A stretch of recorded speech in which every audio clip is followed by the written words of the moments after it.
Hey y'all, it's Perry. I wanted to stop in here at the top of the episode and address something that gets brought up a little bit later in the episode, and that unfortunately is what is now the past sobriety of one James Hetfield, the lead singer of Metallica. This was recorded before he went into rehab last Friday. And so when we are talking about him, we are talking about him during the time when we were recording this, not within the days afterwards. We do wish James a good recovery. Addiction is nothing to joke about. And, that's all that can be said about that. It's a fun episode, though.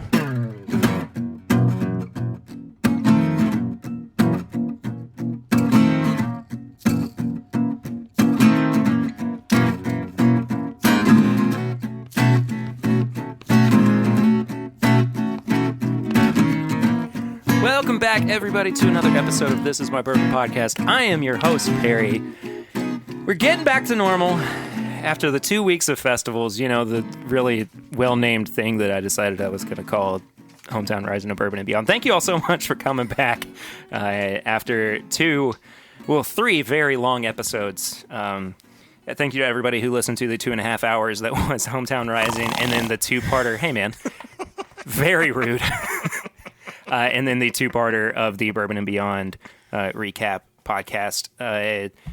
There's no way anybody would have gone, hey, I see 3 hours of a podcast and want to listen to all of it. So I appreciate everybody who allowed me to do that and broke it up and everything and, enjoyed that. So, like I said, we're getting back to normal. And Papa Ritter's back. Hello, everybody. hello. Papa Ritter's back. How is everyone? Perry, you doing okay? I'm good. I'm tired. Yeah. My back still kind of hurts. We're recording this a couple of days after Bourbon and Beyond, where I did something to my back, and I don't know what happened, but I'm feeling fine, my friend. You're looking good. You're Like, looking you know darn what? good, buddy. I feel good. Yeah. I feel like I've trimmed down a little bit. Yeah, I think you have. Well, we're back at the old homestead here, the Ritter Manor. We are indeed, as we start off every episode where it's not a festival deal, we do Flying Blind, and in this case, Papa Ritter blinded me on something. Yeah, it's a little something I think you'll like. It kind of ties in with, well, I'm not going to say. All right. I really like that nose, I'll say that much. It's a little something I picked up at the liquor barn just this past Friday. Oh, I have no idea about that then. I've had one taste of it. I was going to ask you if you had tried this yet. I had, and it opened up a little bit. That's good. Yeah, it's good. Look, so after Bourbon and Beyond, I was like, my body needs a rest. my palate needs a rest too. And so after a couple days of not really tasting anything, everything's just like exploding throughout it. And so a lot of flavors are just kind of, blowing up on me on my palate. And, I'm picking up things that I didn't really, notice before. One thing in particular is a bitter dark chocolate note. Yep. that kind of is coupled with a really nice, those chalky mints. Yeah. That grandparents used to have, and they're the little. They look like communion wafers. Right. Yep. But they were that's what that tastes like, and I like it a lot. When I opened it Sunday night, today's Wednesday. Excuse me. It had a huge oak flavor. It was not. There was no heat to it. Everything went to the back, which is going back today. But it had this huge oaky flavor, and I'm glad I've got something that you don't know what it is, and I don't think you've tried it. I would venture that it's either a high rye bourbon or it's a rye whiskey. I'm not looking at you yet so that I don't get any clues. But it seems to have a lot more rye characteristics to it. I would venture to say it's probably, I think it's above 100 proof. Okay. And I'd say it's probably 6 to 8 years old. Okay. I haven't studied the bottle that well yet, Okay, fair enough. but it's below 100 proof. No freaking way, really? Yep. It's Huh. 93. Is it a Blanton's? Nope. You want to see it? Yeah. I don't know I don't really know of any 93 proofers. It's Old Forester Oh my 1910. gosh, yeah. I just had this recently. I thought you might have. I just had it on Saturday. And I almost blew it and saying, this kind of ties into what you probably have had over the weekend. It's old fine whiskey. It's good stuff. Yeah, so It's drinkable. It's funny, like everybody says that this is like an oak bomb right when you first try it. Yeah. And I mean it is a double-barreled product, if I remember correctly. I think it is. Yeah, I think it is. I mean, this is kind of looking without doing too much research. Emulates a process that Owsley Brown used to create his private stock. He batch barrels of mature Old Forester and rebarreled it in heavily charred casks. So yeah, it's double barreled rather. I don't know what the mash bill is on this. I don't know if it's high rye. I don't either. I will say too that I'm not getting a lot of. So I normally get like a banana note on Brown-Forman products and Old Forester, and I'm not picking it up on this. But Do you like? I do like. I like it a lot better than the first time I had it, and the same goes for when I had it on Saturday at Old Forester. Right. I think it was pretty reasonable. I think I can't I remember think it's if about $50. I think it was that, and I think it was at the checkout counter. Oh, like behind the. Well, Like on the thing? On the thing. Oh, okay. No, fair enough. It's good, man. It's pretty good. I like that quite a bit. Which is Well, I'll tell you what I was going to do. okay. What were you gonna do? I was going to break out the old Fitzgerald. From A&N? From A&N. Oh, jeez. If you want to wreck our palates from the get-go, that would be... Some nights I have a sip of it. has it gotten any better? It's okay. There's like this huge sugar rush that you get. Interesting. I mean, it's really weird. Yeah. It tastes what? Nothing. It tastes like sugar. Lips like sugar. It's a good song. Thank you. Anyway, hey, that was a pretty fun little flying blind. We haven't really done enough Old Forester products on the show, so Well, maybe we'll have to do I that haven't soon. had much lately because their bottled and bond was so good. Everybody knows how much I love bottled and bonds anyway. But what did we had Statesman that we thought was okay. Yeah, No. but there was something else that we really liked. Well, the Prohibition style. The Prohibition style, 1920. which I haven't had. You had it. You've had it? I've had it with you. Oh, you just haven't I haven't purchased bought a it. bottle. Yeah. But I was going to say, you've had it at Suggins. I bought You bought them. I bought them out. You bought them out on that one. I was the only one drinking it, and they were giving it to me at well cost. Really? Yeah. Jeez.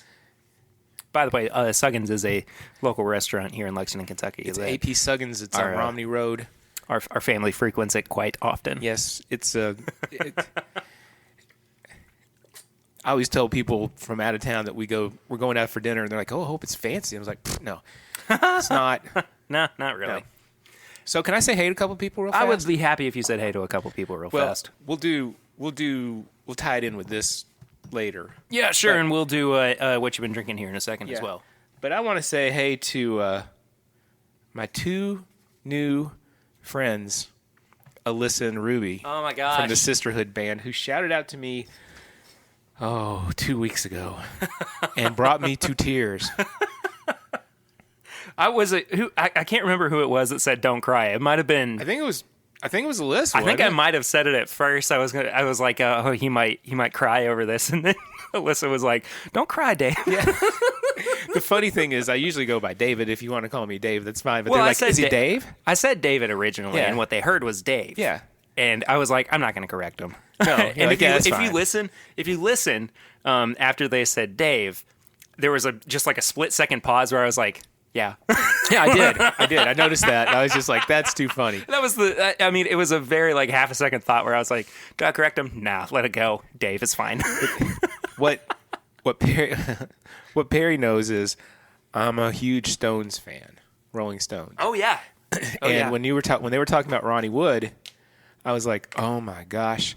And Perry kept on telling me, what? No. Keep going. Yeah, we'll touch on that a little bit Perry more. kept on telling me, Dad, you gotta listen to the Sisterhood band part. You have to. You just got to. I'm like, okay, I will. I'll get to it. And I listened to it Monday or yesterday. Anyway, yesterday. Monday. That doesn't matter. It doesn't matter. And I was just like, oh my gosh, that was cool. That was very cool. So Yeah. Alyssa and Ruby, cheers The to you Sisterhood guys. I band. hope to meet you all someday. Oh, dude. They're wonderful, wonderful people. Yeah, and they sound like it. You know, one of the things that I was kind of thinking about as you were talking about that was just not callousness, because callous is kind of a negative term, but it's just their everyday life that Ron Wood shows up at Rod Stewart's house, or that Stevie Nicks is giving you advice on how to write your next song. And it just blew my mind. And, you know, and Alyssa made a joke about it, too. She was like, oh, you know, look at all the names we just dropped. Yeah. And I was like, yeah, but it's so cool to hear that these people are still just real. They're just people. And that's kind of, you know, we do the same thing with bourbon people. I mean, you think about Jimmy Russell. Jimmy Russell is on the pedestal of pedestals right now in terms of bourbon legends that are really kind of still living. But if you think about, like, all those musicians, that are the top tier musicians that we hold in the highest regard, hearing people talk about them like, yeah, I saw Rod last week. He came over. We went to Suggins. I just happened to, right. I just happened to be sitting on the front porch, and here comes Ron Wood waltzing up. But they're cool. Yeah, and how cool was that when Ronnie was over at the house and they're covering Gasoline Alley? Oh, yeah, and then they played it at Hotel Cafe at their first daggum gig. Ever gig. I hope you guys are listening, and we'll shout out to you. Yeah, we'll I hope they are too. And okay. Anyway, yeah, great people. So I just wanted to say I'm returning the lob here and the love. Hey, Dad, I got to ask you though. Yeah. What have you been drinking recently? Well, Four Roses. Four Roses single barrel. Four Roses small batch. That Small batch select. The small batch select is just the best. It's the best. They did it's something. Not, everything so, is the best. It's so good. Yeah, they did something so right with that product. Yeah. And honestly, I think that it's between that and WB Saffel for me this year for the top contenders for best whiskey of 2019. Yeah. So far. There's nothing. Hey, Dad's got it right there. This is what happens when we go over to Dad's. Is he's like, hey, look at this. Got another bottle in the closet. But those two, I think, were the best representations of bourbon, of whiskey in 2019 so far. And you know, we're still 3 months off. We're closing in on that it. from that conversation. I know. But honestly, I hate to say this. 2019's been a weird year for bourbon. It's not had the standout punches that 2018 did. Last year was solid. Last year was unbelievable. And it took me so much more time to really think about what my top 10 were. And this time it's like I could, you know, rattle off the top 5 right now.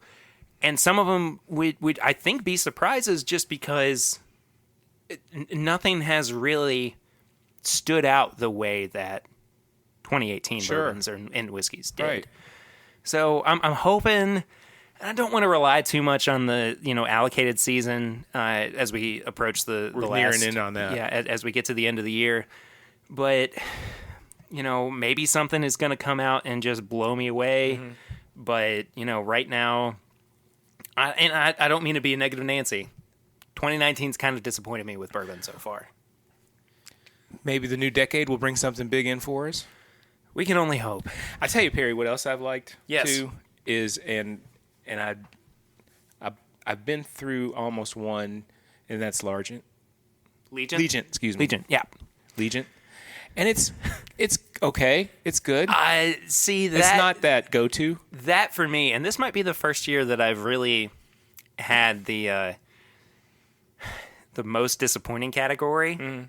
That's been, I think, maybe my most disappointing whiskey out of the year. Yeah. And I hate to say it because I really did have high hopes for it. And I heard good things about it. Yeah. But I just didn't, we reviewed it on the show. I didn't give it a great review, but I didn't give it a bad one. Right. But ever since I've gone back to it since then, it's okay. It's just not really done anything for Yeah. me. It's not really held up. So, I don't know. But it's not. It's not bad. It's not bad. It's not bad. It is very, very middle of the road. Trying not to for me. Trying not to sound like two drunk yahoos here. Hey, if you know about that, you know about that. And thank you to everybody who stood up for us in that dark time. But gosh, that was a dark time. That's right. That was awful. We've been taken to the curb. Look, if you want to know more about what we were talking about just there, creepers. shoot me a message, and I will show you. Well, I'll show you what happened. Yeah. Anyway, so anything else you've been drinking recently? I opened Maker's Cast Strength the other night. Just regular cast strength, not the private select. Yeah. I'm sorry. Yeah. I've actually got my Christmas bottle of that on the bar cart right now. Really? Yeah. The one I gave you and Dane? This past Christmas. Right. Yeah, I finished the 2017 one a few months back. Yeah. And so I opened the 2018 one. It's a weird thing to say. But I opened that, and probably like a month ago, Really? I brought it downstairs just to have it. Just to have out? And I kind of have left it there, and it's been sitting on the bar cart ever since. It's there. And yeah, it absolutely is. And if I'm feeling like a little bit of a higher proofer during the evening, I'll go for that because it's not upper echelon proof. It's a 110-ish. But it doesn't taste like 110 Ooh, proof. it does not. But I haven't opened the Maker's Keeneland bottle yet. Yeah, what's up with that? Why haven't you opened it I don't yet? know. I don't know. I don't get that, man. Because it's signed? I have come to... I'm going to break the seal on it. I know. I've come to the conclusion that even a signed bottle is meant to be opened eventually. Okay. I know. We've had this discussion too. Yeah. And there's going to be, whether it's by us, it's going to be opened or at by some somebody point. else. Yeah. I don't have any problem at this point with signed bottles being open. Sure. Now don't get me wrong. Easy. I've got a bottle of 101 signed by Jimmy Russell that is really, really special to me. It was the first time I ever met him, and that was one of those moments where everything just kind of clicked. Right. And there's a time for that. Exactly. And I know when it is. I know when it is too, and I don't want to think about it nope, just I don't yet. either. But I'll help you. Yeah, absolutely. But here we go. Yeah. We are 20 minutes in at this point, maybe 18, but yeah, broken a tear already. It'll happen eventually. Yeah. So anyway, yeah, I love cast strength. It's good stuff. I don't know, just here and there, whatever, 1792. Oh, hey, I mean, that's some fine stuff, guys. Good stuff. That's fine. Can't say enough good things about 1792 right now. I still have just a little bit left in the anniversary bottle. Oh, do you? Yeah, just a little bit, and then I have a little bit in the bottle and bond, which I have not seen since. I'm sure it's out there. I just haven't seen it. I've got an anniversary bottle that I haven't cracked yet. Do you? Yeah. Dang it. I know. That's an off-air conversation. Okay. We'll talk about it eventually. Okay. But, so I've had a really crazy couple of... I haven't really been able to talk too much about what I've been drinking because I've been so focused on the podcast stuff. And a lot. I mean... No. Yeah. But take that how you may. Mm-hmm. But so I got to try 291 whiskey, which is a rye whiskey... by a guy named, you're gonna laugh, Michael Myers. You heard him on the show. I'm not worthy. He was on the podcast for Hometown Rising. He was a 9/11 survivor. That was a great interview. Yeah, that was a fantastic interview. That was one of the most powerful interviews I think I've ever gotten to do on the show. He gifted me with a bottle of that, so I've enjoyed that. And he's since done Hometown everything. Rising. He's been done all over the everything. globe, all over the damn place. Gosh, let's see what else. Actually, we're going to be talking about it later. But the hospitality tent at both Hometown Rising and Bourbon and Beyond featured blackened whiskey and Internight Pilsner, which I had in Louisville when Sarah and I saw them at the Yum Center. Yeah. I had a lot of that.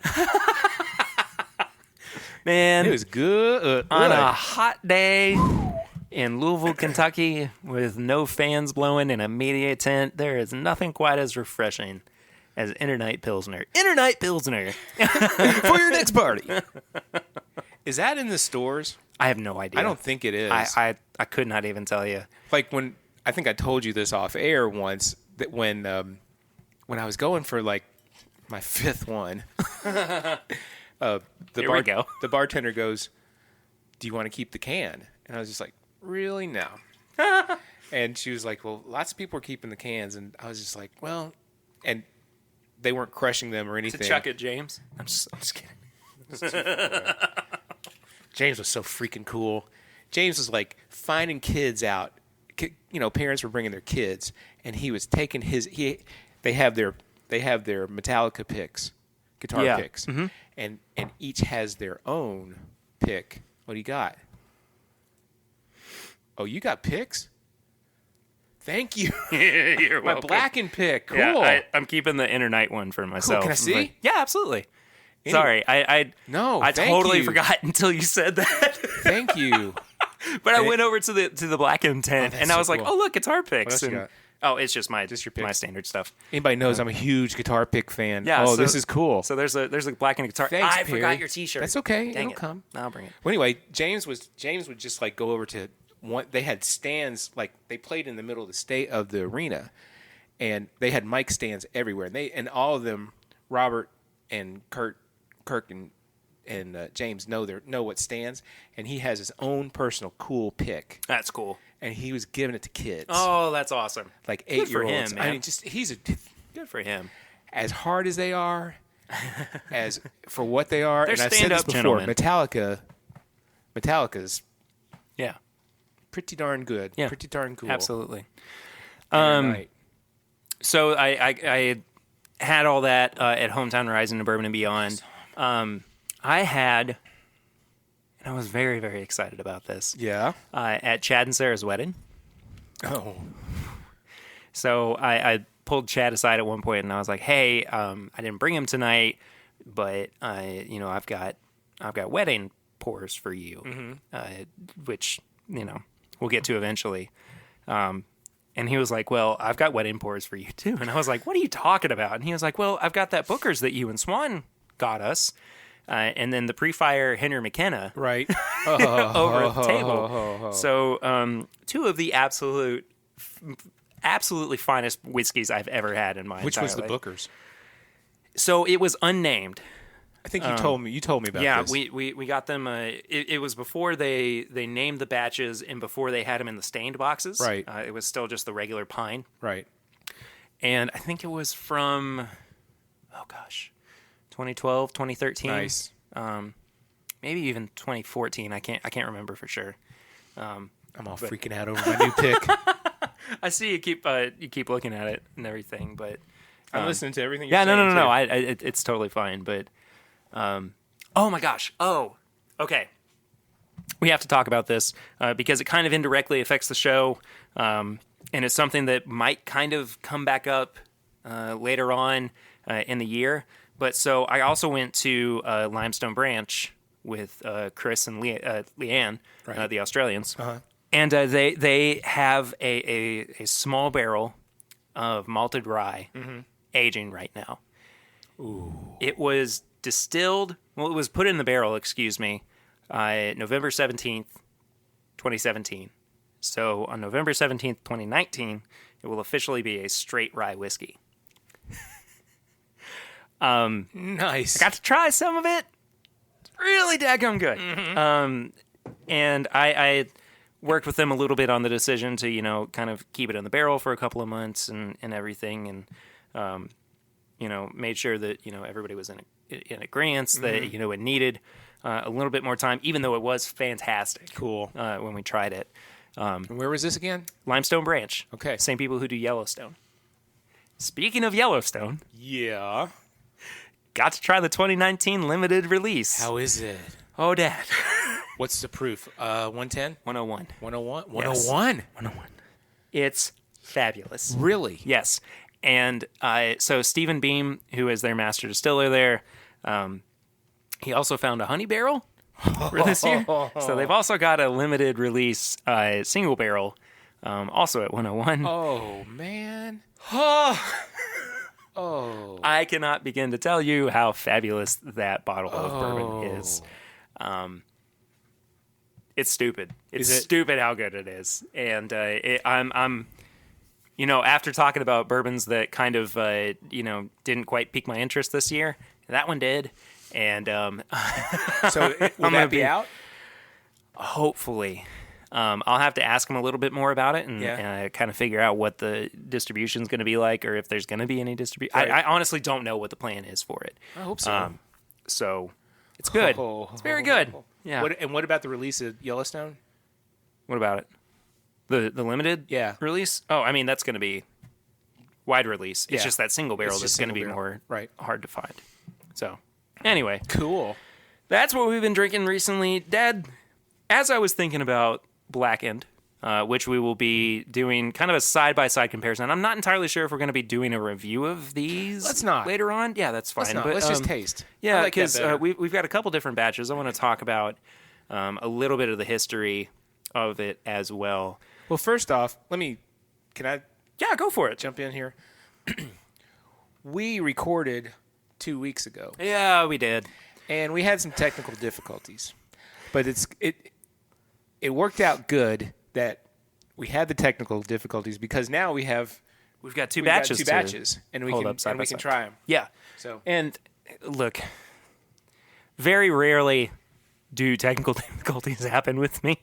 Rarely. Sometimes it's because I forget to hit the button when we record, and that happened. So. Twice now that's happened in the history of this Bourbon podcast. And this is my Bourbon podcast. Maybe by the third time I will learn. But we're red lighting it right now. Yeah. We're good. We've got 28 minutes down so far. And a new guitar pick. And a new guitar pick. Did you well on this one? Anybody want to send me their guitar picks? If you have a personal guitar pick you want to send, send us a message. We'll send figure us that a out. message. Yeah. So as we were thinking about Blackened, and again, and I'll send you one of mine. Some of this for us is going to be a retread because we've already kind of had this conversation. It's okay. But I was thinking about bourbons and really whiskeys that kind of appeal to the masses. And what that means, why there's Dad almost had a spit take, I'm not sure why. But why there is kind of that niche market for people to purchase whiskey that they might not have done in the first place. And I figured one of the best places to start with this was old Jim Beam White Label. Because it is, look, so many people, when they think bourbon, they think Jim Beam. Because it is the top-selling bourbon in the world. And so that in and of itself, bad. No, it's not bad by any means. But I think that in and of itself is kind of an indirect way of appealing to the masses. Mm-hmm. It's just that the thought that, well, if everybody likes it, sure, I'm probably going to like it too. If everybody jumps off a bridge, I'll jump off a bridge with them, but only after a glass of bourbon. But it's a good place to go to. Mm-hmm. It's 4 years old. It is 80 proof. So, and I actually poured a little bit for us as we were chatting. It does taste younger. It does have more corny flavors to it, or some of the younger flavors. But I would argue that there's still a lot good to it. There's a lot more good to it, rather, than there is bad. Yeah. You know? It's super drinkable. It's an everyday drink. It's not... I wouldn't say that it necessarily is going to stand up in cocktails. I'm not saying for me. I'm saying that it can be for... Yeah, sure. Anybody. Yeah, absolutely. If that's what if that's what you prefer, it's an everyday drink. Well, one thing I did a little research today. Yes, you did. And you asked me before we did this, should I do some research? And after the first time of doing this, I think it was probably best that we didn't wind up with that episode being recorded. Me too. Because we were kind of like flailing a little bit. Yeah. And so it was nice to kind of have a moment to step back and go, what can we do to do differently? And Dad said, well, we'll do some research. My research was... Dad did more research than I did, by the way. So. I locked the door of my office. And I just... David! What? David! I'm busy, woman. Anyway, That's his mother. What I did was... It's his grandmother. What I did was I looked up musicians and spirits. Yeah. And wanting to find how... we're taking Blackened. Which is produced for the masses of what I really consider, they did it for Metallica fans. In a way. Because you're going to interject on something. Probably, yeah, but I see where you're going with that. But so, that to me is the masses part of appealing to the masses. Right. You know, you're reaching an audience that you might not have previously. Sure. And, you know, I had just real quick, I had the opportunity, of course, to talk with Fred, not just about Blackened, but about the whiskey that's coming out from Korn as well. Korn with a K. Korn and Slipknot. Slipknot, yes. Yeah. Thank you. It was actually Slipknot that we were talking about. Which I couldn't find. Korn has something coming out too? Nope, I was wrong. It was actually Slipknot. I just misspoke. Which I'm really interested to find that when it comes out. So the kind of the idea behind it is that these people who are interested in drinking whiskey and also interested, it's that Venn diagram of where the whiskey drinkers and the Slipknot fans align. Right. In the middle, it's Jack Daniels. Right. Yeah. And that's so they're looking for something that's Jack Daniels like. And that's funny because as I was doing research and I didn't write this down, Motorhead, who of course Lemmy's been gone for a couple of years, they have collaborated with Jack Daniels. Oh, I didn't know that. And so they have something produced out there, which I was like, that's weird and not surprising all at once. Weird because of there's no more Motorhead. Yeah, right. And I'm sure this is going to bore some people. No, I think it's actually going to be a pretty interesting conversation because, you know, there's something to be said about, and we always kind of talk about this, what does it take to reach new whiskey drinkers or new bourbon drinkers? And I think that this is a good way of doing that. Sure. And what I was going to say was, too, so Perry and Dave, open Blackened. Well, Ian, shout out. Hi, Ian. Is not a Metallica fan, but he is a bourbon fan. And if we like this, perhaps he'll go and get it. And that's how I feel about the people that I wrote, the celebrities that I wrote down. Mm-hmm. So talk about some of the celebrities that you wrote down, some of the ones that you did research on. And when we first talked about this, there was one in particular that came to mind. Dave. For the both of us. Dave Matthews. Dave Matthews, right away. Dave makes Dreaming Tree wine, which I've had their Cabernet, and it's excellent, except it makes me break out in a rash. Really? Yep. Yep. Yeah. I did not know Yeah. that. Had it one night with Mom, and I was just like, God dang it. I'm turning freaking... I'm rashy. I'm red here. I'm rashy. I'm rashy. And so I haven't bought a bottle of it in a long time, and I probably will not. But that's not because it's not good. It's very good. I think if I remember correctly, the Chardonnay is quite good. And I'm not a white wine drinker. Yeah, I think they just came out with a rosé Did they? recently too. That's supposed to be pretty good as You can well. hear my paper. Right? Yes. But the second... Dad went old school. But the second person that came to mind, and I happen to have it, he sold this. He sold his company, and he's making other tequila. Oh, It's Sammy Hagar. oh, never mind. It's Never Cabo mind. Wabo. Just thinking of something. Oh, God. This is, my best friend Don Sebastian gave this to me for a birthday present. You said this is a tequila brand? It's a tequila. Really? Yeah, buddy. It's smooth. I've never had this before. Oh, Dad, I'm not so sure about that smell right there. let me smell it. Kind of smells like it might have turned a little Oh, bit. shoot. Sarah will be over later. Hey, Sarah, try this. We opened it. Sarah and I opened it. Oh, really? Wasn't Yeah. that bad when you opened it? We were pretty drunk when we opened it. Yeah, well, that happens. But Sammy Hagar makes plenty of tequilas. Sammy does. I'm just looking at my. Well, curious, did My you list, go? yes. Did you just go with musicians or did you go with celebrities? Well, I added one celebrity, Okay, because I and you know who I bet you know without looking. He's from Texas. look, Dad. All right. Oh, Long Branch. Yeah.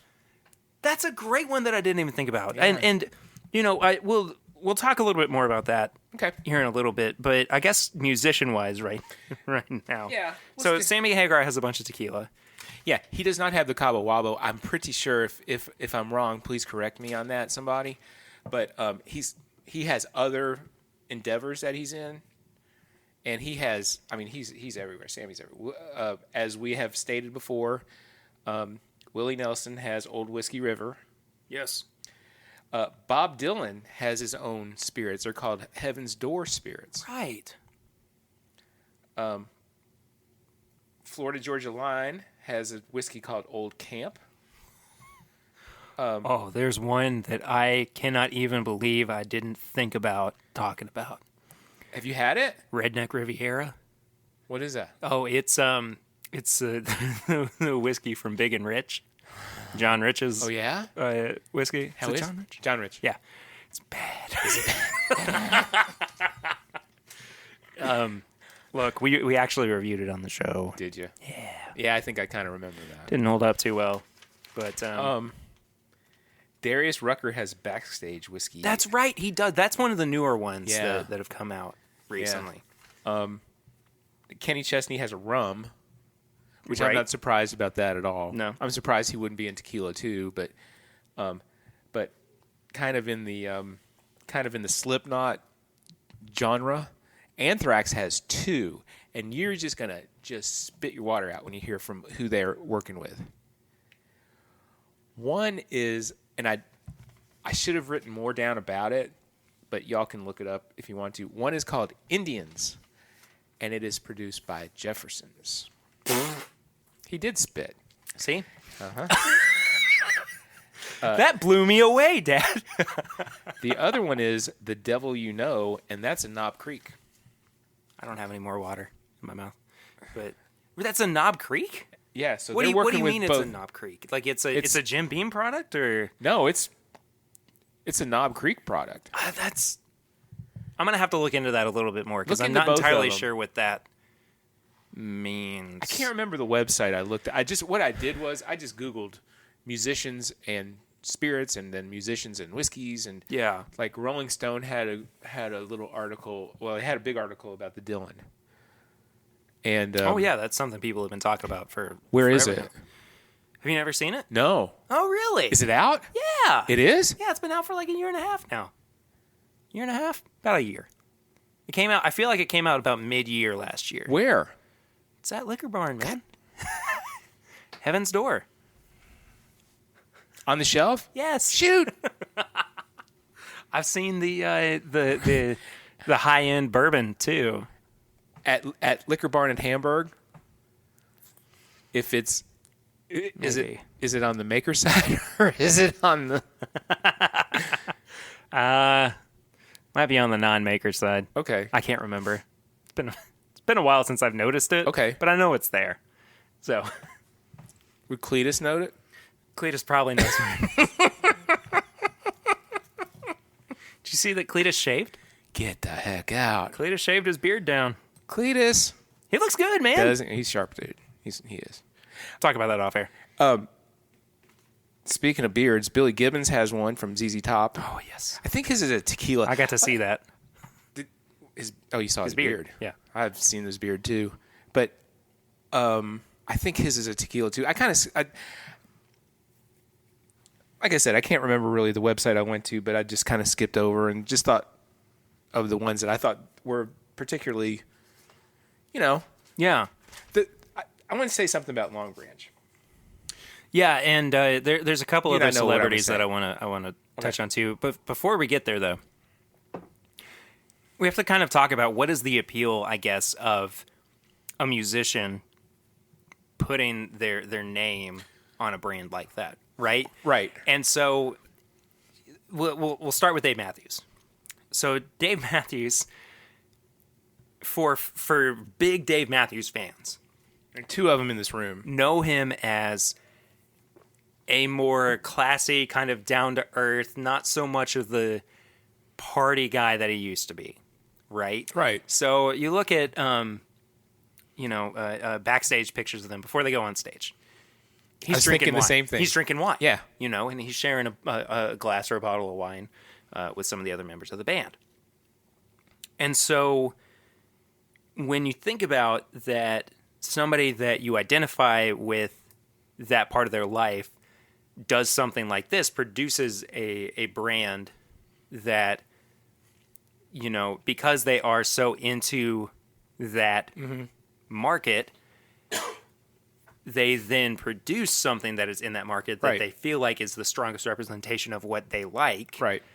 It's almost like being able to sit down with them or share in an experience with them. Yes. No, keep going. Okay. Because Okay. I've got something I just thought about. But then you think about the hardcore Metallica fans who have been Metallica fans for years, and I'm talking about like the deep Metallica is life kinds of fans. That's all they do. Where they're into that lifestyle, and they follow the band around and They got everything. hair down and to they their get, butt. Yeah, but they get into that pounding shots and pounding beers and everything. And so when something comes out that is so endorsed by the band, yeah, the market is gonna react to that. Do you think no reflection on any of these people that we're talking about, meaning celebrities or their fans, even if the product is crap, do you think that they're still going to go buy it and go, yeah, it's the best thing I've ever had? Yes. I think so too. Yes. I think so too. I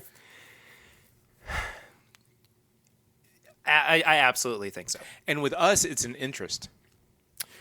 Yeah. Correct? So Does tequila turn? I don't know. Okay, go ahead. You're I'm really worried. I'm really worried now. I don't know. We'll figure that out off air. Go ahead.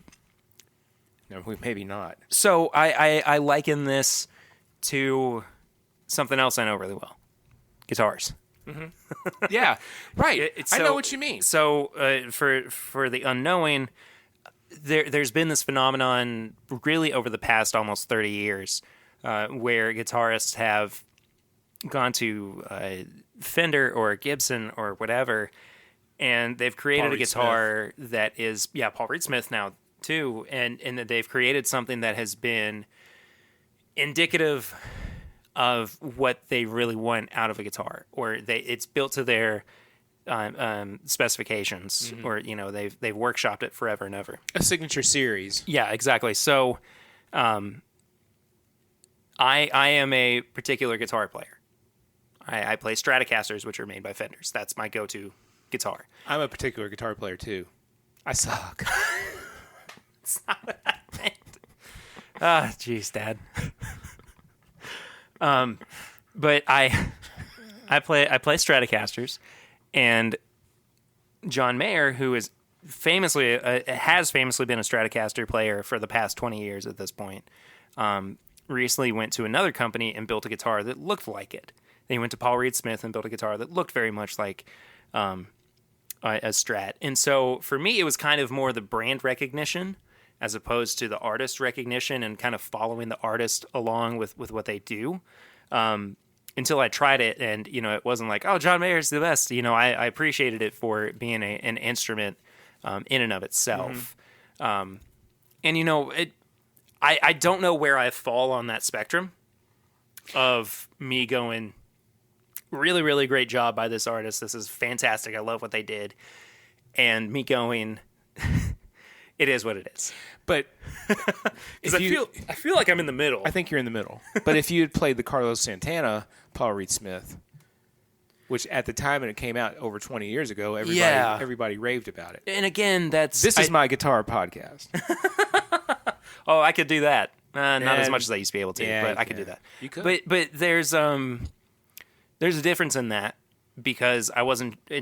If we're talking about brand to brand, I wasn't jumping from one brand of guitar that Santana may have been playing to another brand that was very, very similar. You played that SG forever with a couple of tweaks. Yeah, exactly. So that's a it's a whole different podcast. Rant. Yeah, but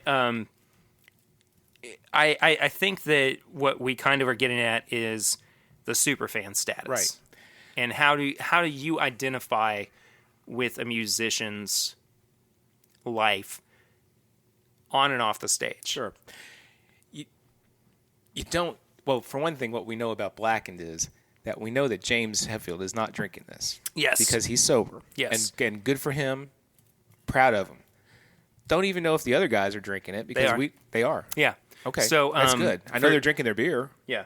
So for those of y'all who have not heard part 2 of Bourbon and Beyond just yet, I did get to sit down with Rob Dietrich, who is the new master distiller after Dave Pickerel passed away, R.I.P. Yeah, R.I.P. And I made sure to talk with him about what the decision-making process was behind, creating this product with sober members of the band. So I don't want to harp on that too much, but that's there for people to listen to. And I think the appeal was not 100% Metallica. It was not. It was about 50-50 because of what Dave was doing. And that's why. Oh, absolutely. That's why. Yeah. That was the appeal to me. It was. Yeah, I love Metallica. Well, yeah, you all know that. But this was the last big. I got to pick. This was the last big project that he was on. Dave worked on before he passed away last year. And so, that's why it's. Let's pour some. Of the Blackened? Yeah. Yeah. Okay. So we did just drink. I want to talk about this real quick too. This guy is kind of a celebrity in his own right in the culinary world. This is a Tattersall single malt whiskey from Chef Justin Sutherland, who was on the show at Bourbon and Beyond. He was on Top Chef as well. It's 110 proof, aged about 2 years. I like it. I'm not really a single malt guy. Yeah, me either. But I think it's a good product. And, I'm is that a giver? Did they give it to you? Yeah. Shoot. Yeah. I got some free whiskey. Good stuff. I got some free whiskey during Hometown Rising and Bourbon and Beyond, but that's another conversation. So anyway, let's pour some Blackened. Okay. I held my hand up because I have while you're going through this. Mm-hmm. There's also a couple ways to look at all of this mass marketing and celebrity stuff too, and I hate using what I'm going to say because I don't want to be looked down at. But there's also a sellout factor. Absolutely. That people look at. Absolutely. I do not think Metallica's selling out. I don't think that a lot of these. I don't think Dave Matthews is selling out. I don't think a lot. But I want to say something. Go for it. Y'all know what a Pearl Jam fan I am. Eddie Vedder drinks wine nonstop on stage. Nonstop. You didn't know that? I did not You know didn't. that. He Really? It's a big deal. It's a big deal. During Crazy Mary, when they played it both times in Chicago, I saw him play it. He brings out one of those big magnums, or they do, or the roadies bring it out, and they bring cups out for everybody, because there's a line about drinking.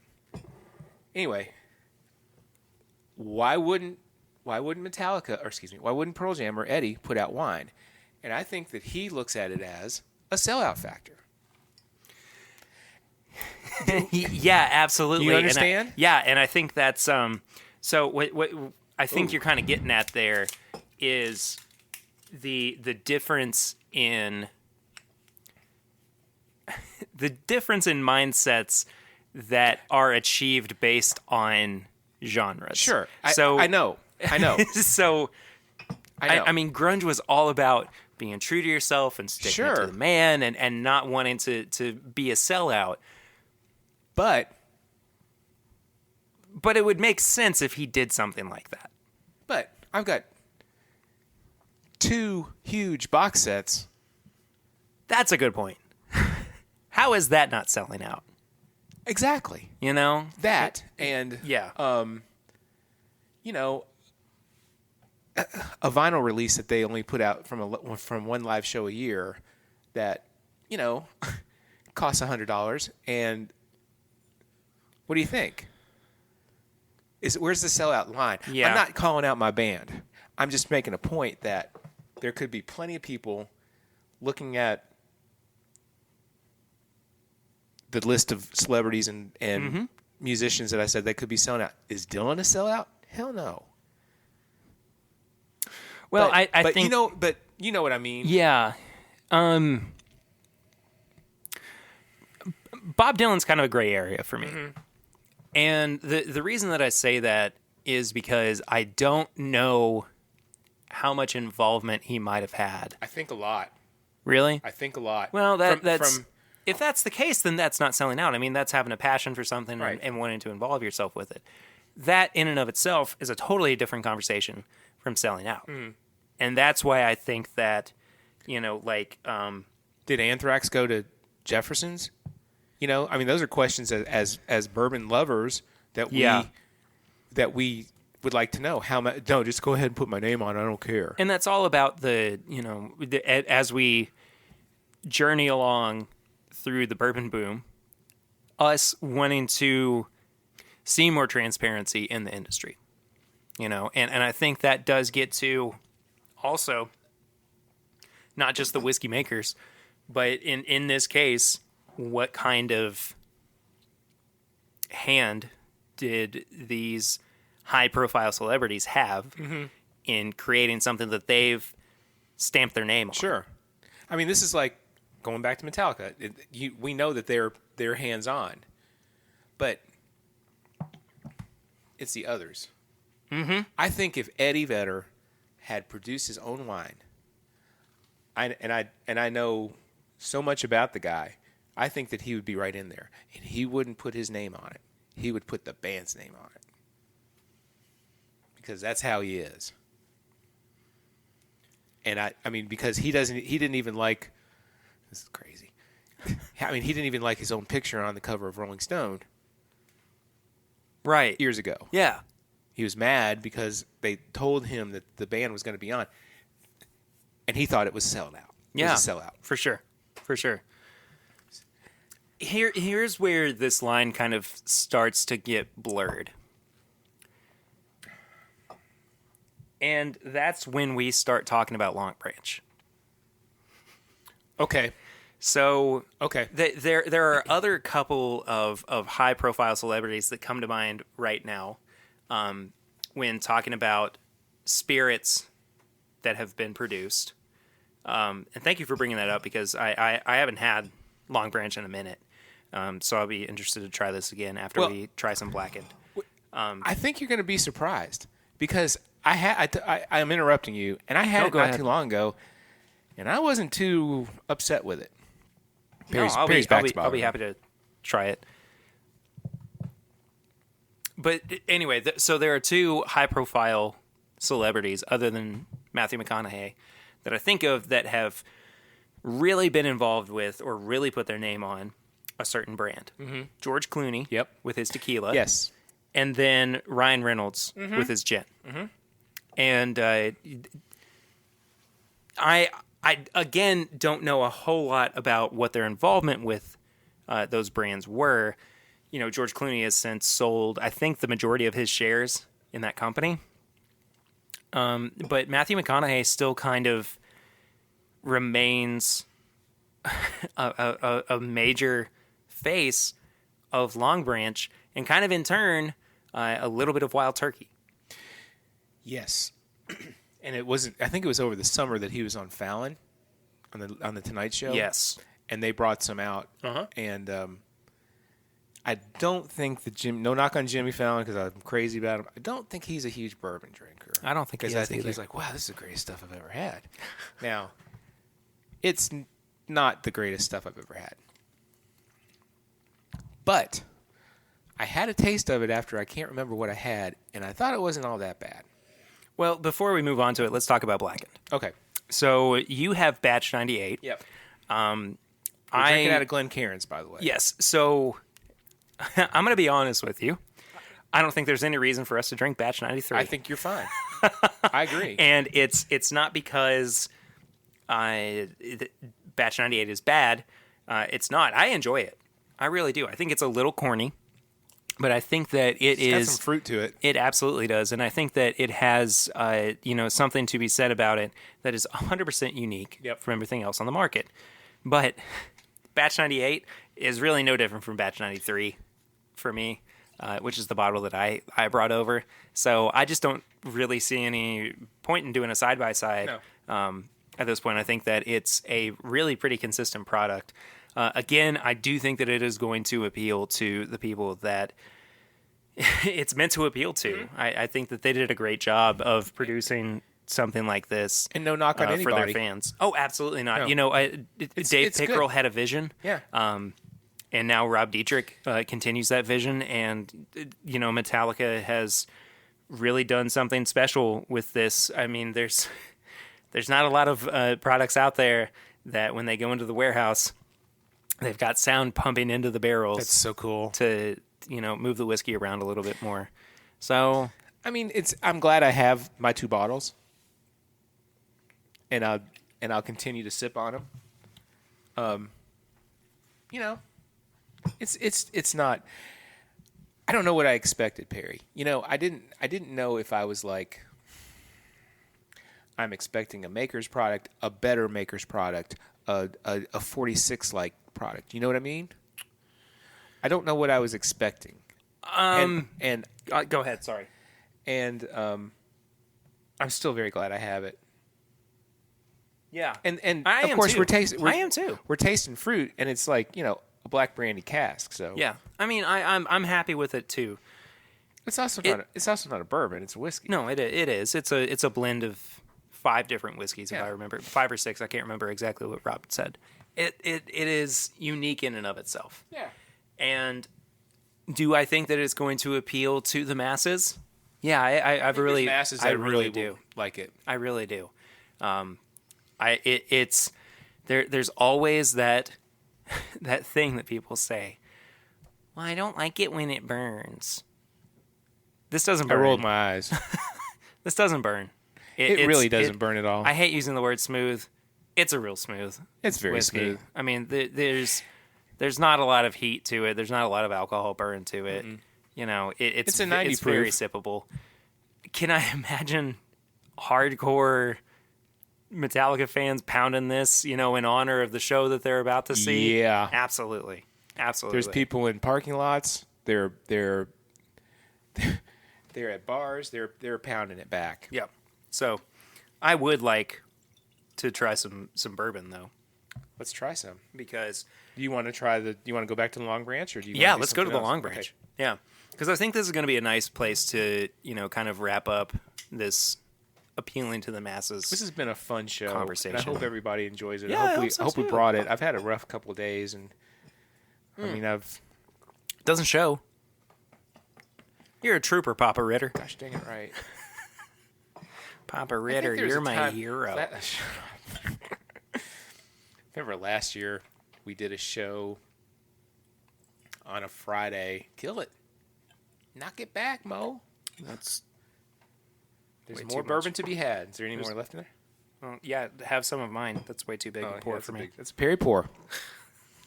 But I had to be in Paris, Kentucky at like 7:30 or something like that on a Friday. And we had a show. We recorded a show. I had no coffee. And it was something like ridiculous at my mom's house. And I was there, and people came in for like 5 minutes, and I was just like, I need a nap. And but I remember during the show, it was a show in August of last year, and I can't remember what we reviewed, and I sounded tired. I think I remember that. So now we're drinking the Long Branch in the Glencairns.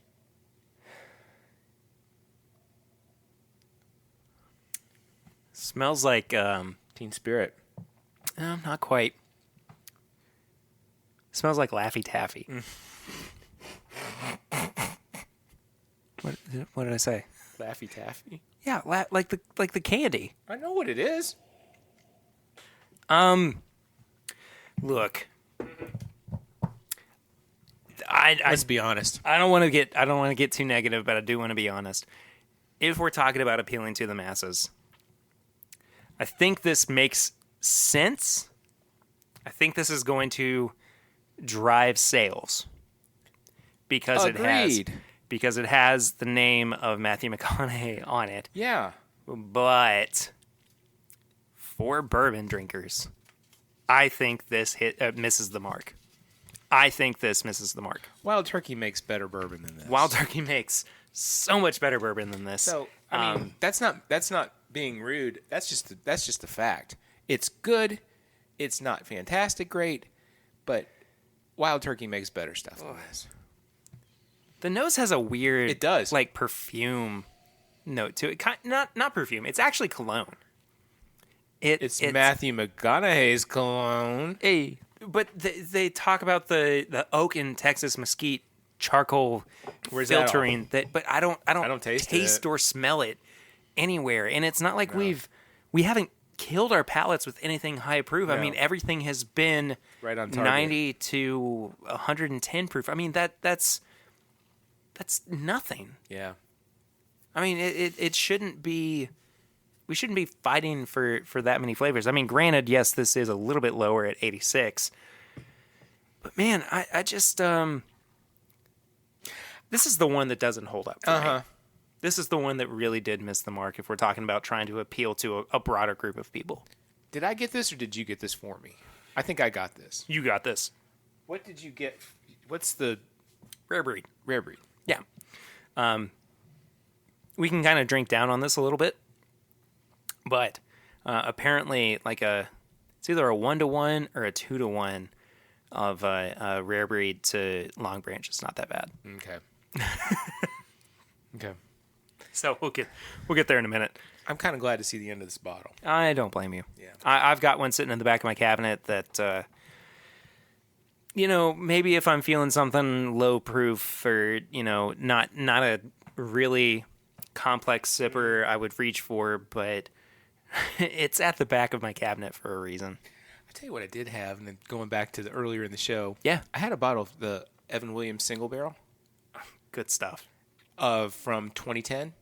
Oh, man, really? Yeah. I found it at the Express, Liquor Barn Express here on High Street. And that didn't last long. I feel like I saw one from 08 or 09 recently. Really? Like a Rite Aid or something. I love that stuff. Yeah. But what's the new Evan Williams out?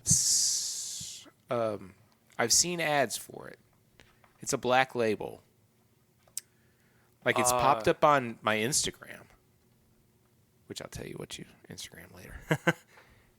You're not talking about 1783, 1783. So that's not new. That's been around for a while. Okay, well, I didn't know. But that is one of the best Evan Williams products out there. $17. Get out of here. What's the proof? 86, I think. Shoot the bed. Yeah. Shaking your head. Should I not said that? No, it's fine. I just like the censoring that you put yourself through there. No, it's fine. No, look. After the past couple of weeks, we need some clean. Well, even Ruby dropped the F-bomb. Well, yeah, I know, but I put an explicit tag up for the past couple of weeks, so it didn't matter. No. Hey, Ruby. Hey, Alyssa. This is fine. It's fine. It's fine. It's fine enough that it's over. I'm excited to move on to something a little bit stronger, a little bit more in wrestling flavor. terms. So it's not over.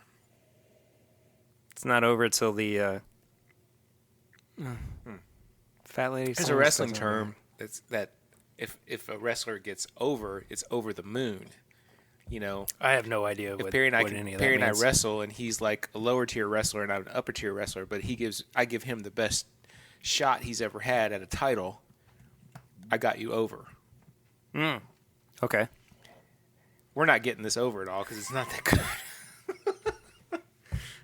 Also, not entirely sure how that tied in, but it's fine. It'll tie in later when I sign out. Overall thoughts on whiskeys that appeal to the masses? Be careful.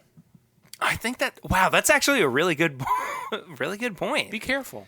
Yeah. I mean, you're going to see your names of your stars or your people that you really like, and be careful. Blackened was, I mean, Perry got a bottle, but, you know, I spent $56 on each bottle that I bought. Yeah. I told you all a year ago or 2 years ago, I bought Willie Nelson's Whiskey River for the guitar pick.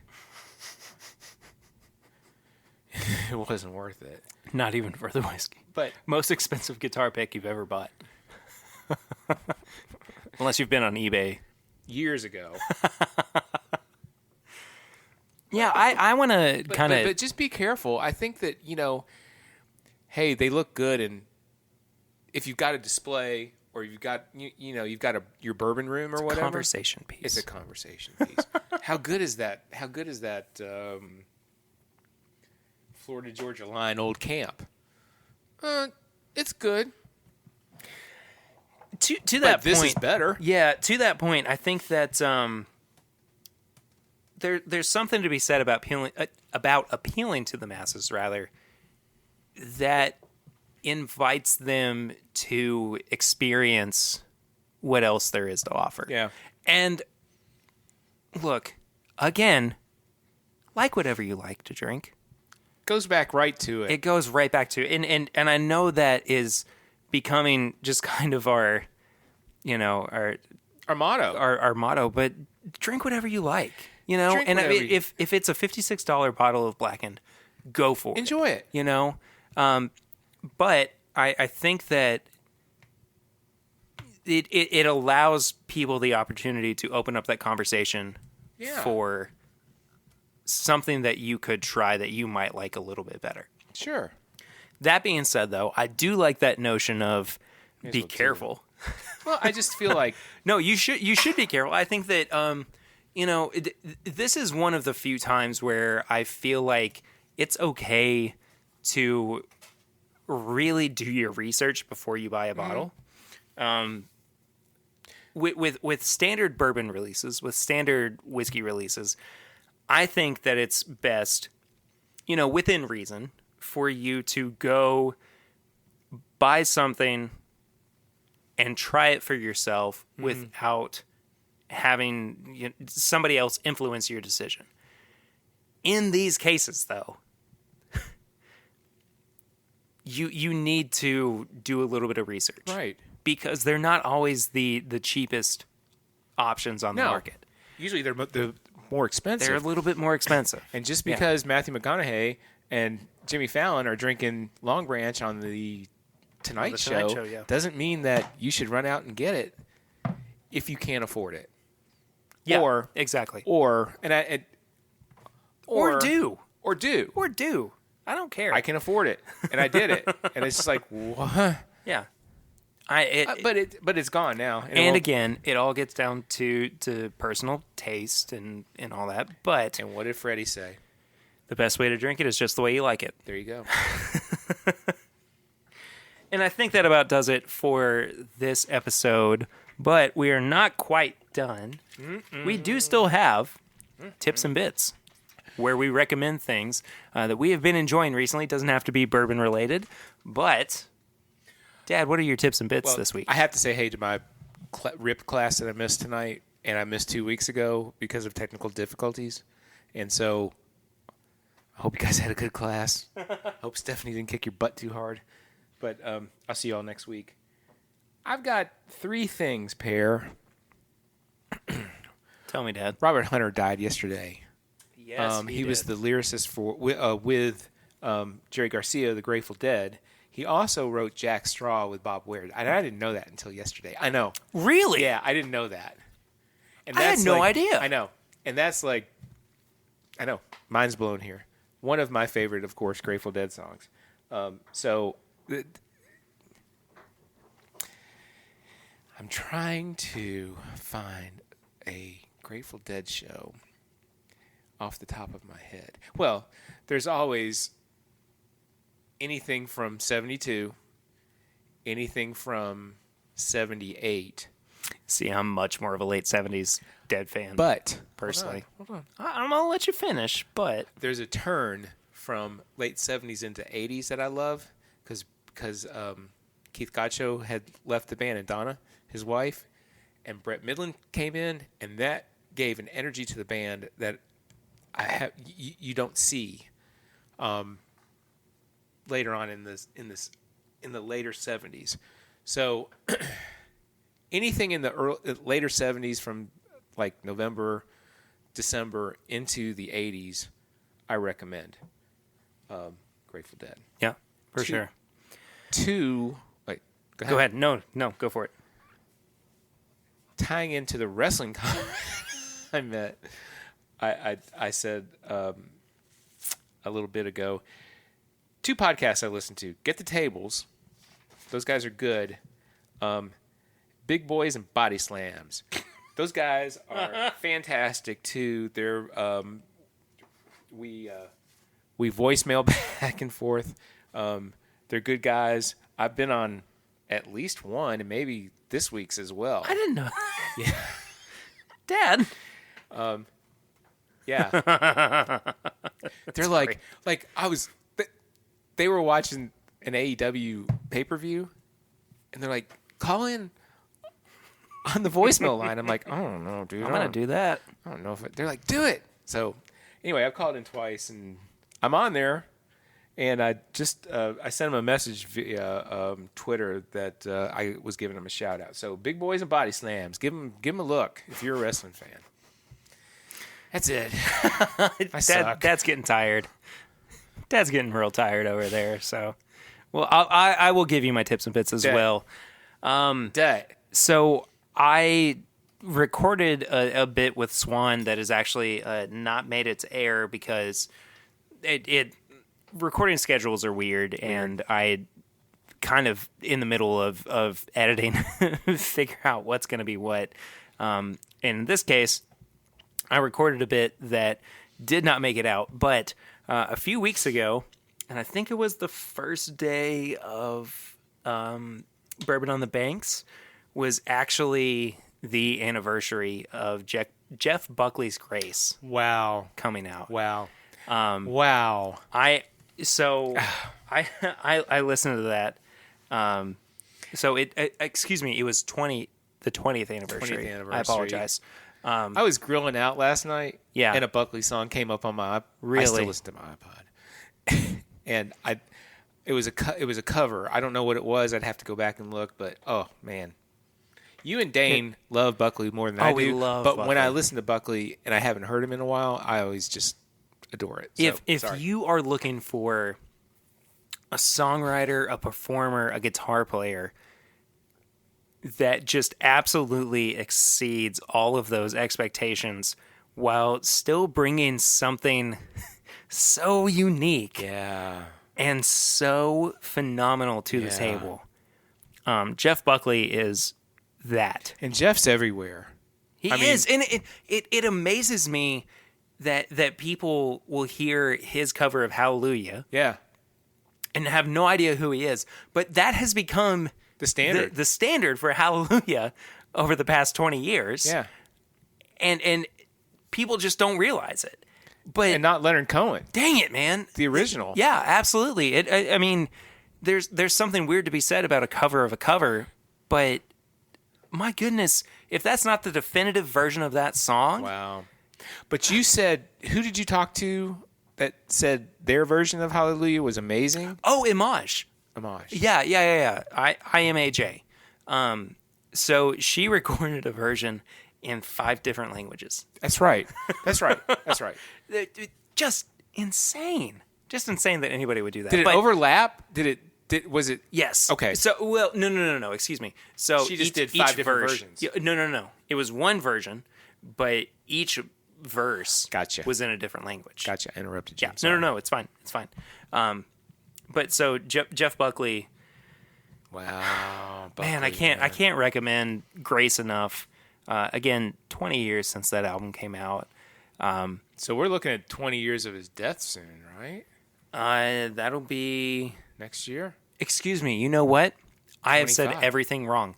It's 25 years Yeah. since that album came out. Yeah. So yeah, it'll be very, very soon that it's been 20. So I think 2022 is when it'll be have been 25 years since he passed away. Yeah. I'm so sorry. I know we're gonna get tweets or emails or something kill us. telling us that we're very wrong, but Morons. yeah, it's been Yahoos. 25. It's been 25 years since Grace came out, and very close to 25 years since he passed away. But Wow. he continues to be one of my favorite artists, and honestly, one of my biggest musical influences as well, because he did everything. He did everything. He did and he was, know? like I said, he was all over the place. Yeah.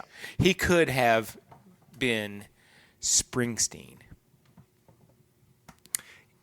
I think he could have been bigger than Springsteen. That's what, well, I'm setting the bar. Yeah, I mean, he could have been. If he had could have lived, been if he had, yesterday. absolutely The movie No, he Yesterday. definitely could have.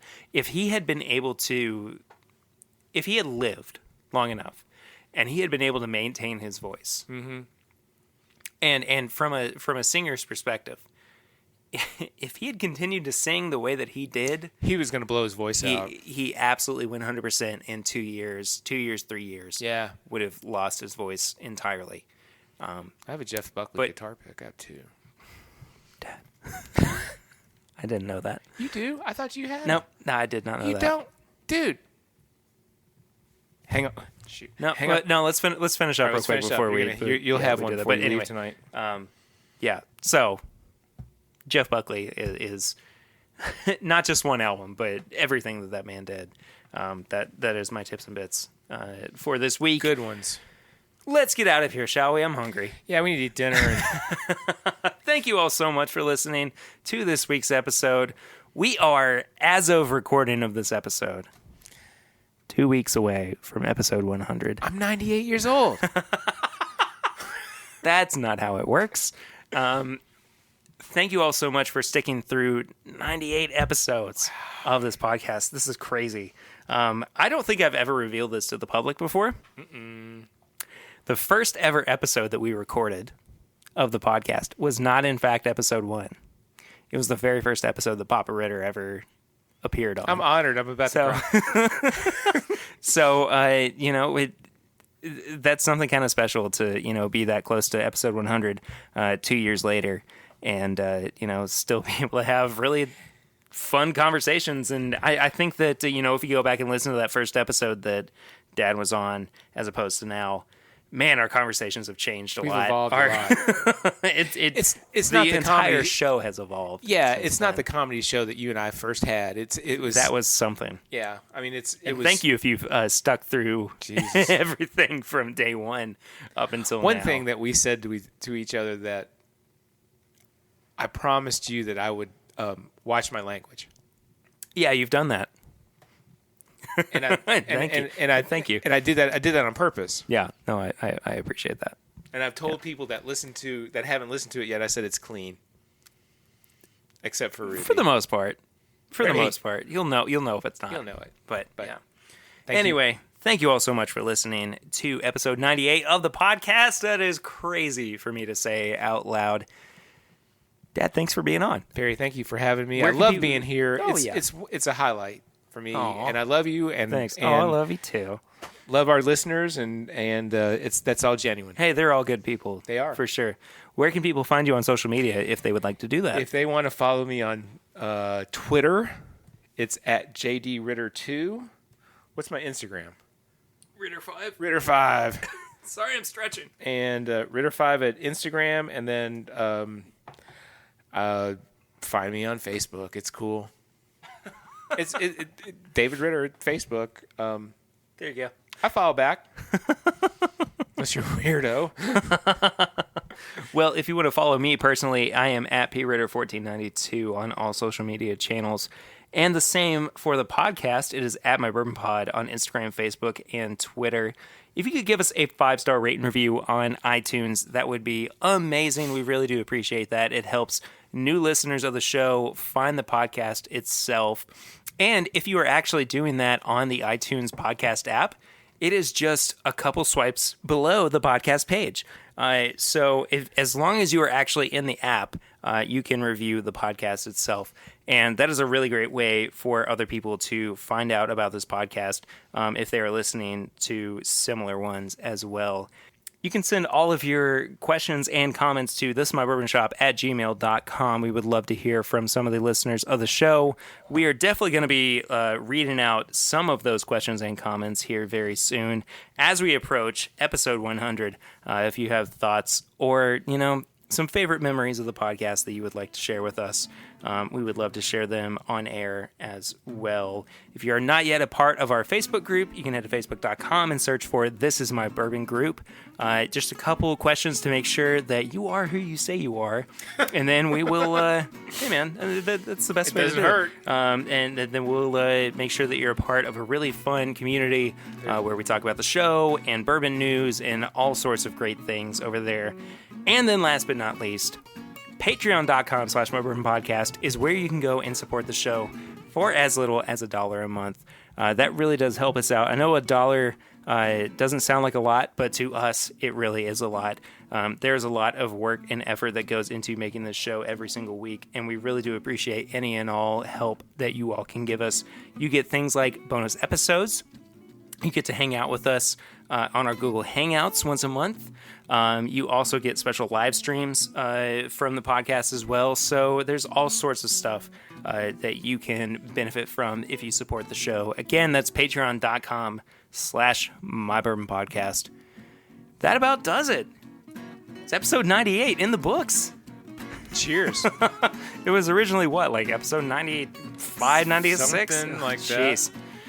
We killed it, Thank though. y'all for sticking through technical difficulties and, us having to redo a little bit, but we really do appreciate it. Thank you, Dad, for being on. Thanks, Perry. Again, I really everybody go appreciate follow it. Papa Ritter and tell him how much you love having him on the show. Oh, We'll I'm see you honored. next week, but until then, I'm Perry, and this is my Bourbon Podcast.